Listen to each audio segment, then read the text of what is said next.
Shares, meantime, of Peloton finishing lower today by 8.5%. The company revealing in last night's earnings that it plans to slash the price of its original bike by about 20%. But our next guest just reiterated his buy rating on the stock, saying it's unwise to sell Peloton shares following this price cut, just as it would have been unwise to sell Apple when it cut the cost of the iPod 12 years ago. Joining us now is Daniel Adam from Loop Capital Markets.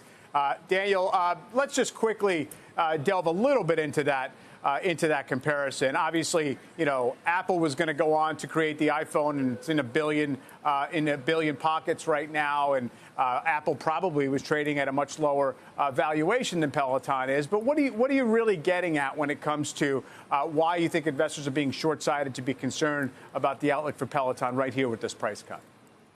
Yeah, it's a fair question, Mike.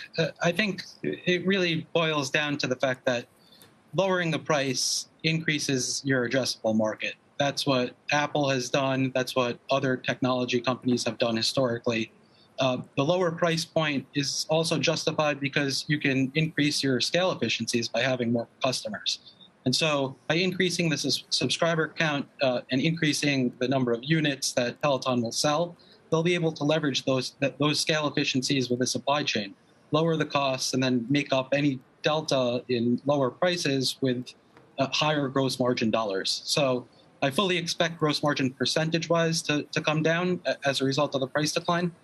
That's consistent with what the company guided to. But that said, I think when you look at overall gross margin dollars 2 years out, that they'll more than offset it with scale efficiencies. I mean, I guess the real question comes down to, Peloton shares, clearly a massive beneficiary last year of the huge demand for the products in the context of a stay-at-home economy. It's still got a $30 billion valuation, even after the stock being down 40%. Ultimately, how big is their possible market? And exactly, what economics are we going to expect off of that? Because they're still not exactly, bottom line profitable yet.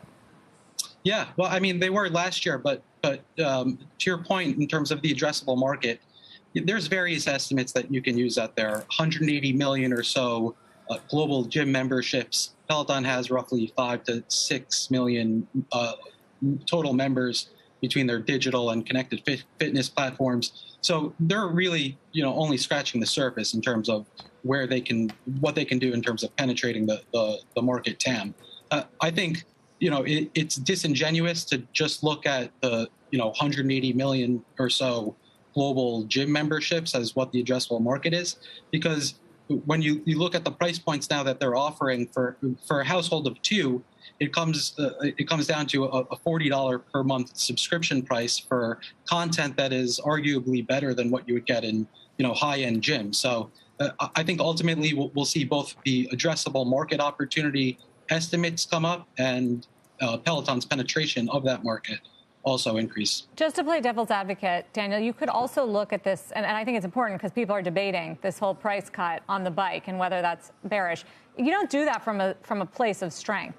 Just like any retailer, right? You cut prices when there's increased competition and increased inventory. And so you increase the promotions and increase the marketing. And that some see as a sign of desperation and a problem. Yeah, well, I would point you to, so I cite the first cut of the iPod price that Apple did 12 or so years ago. But if you look to the first generation iPhone in 2007, they cut the price of that almost 2 months after the launch. Obviously, one of the most successful products, if not the most successful product launch in history. And so I think, having price declines for products and especially technology hardware is just, par for the course in terms of what we see with technology companies.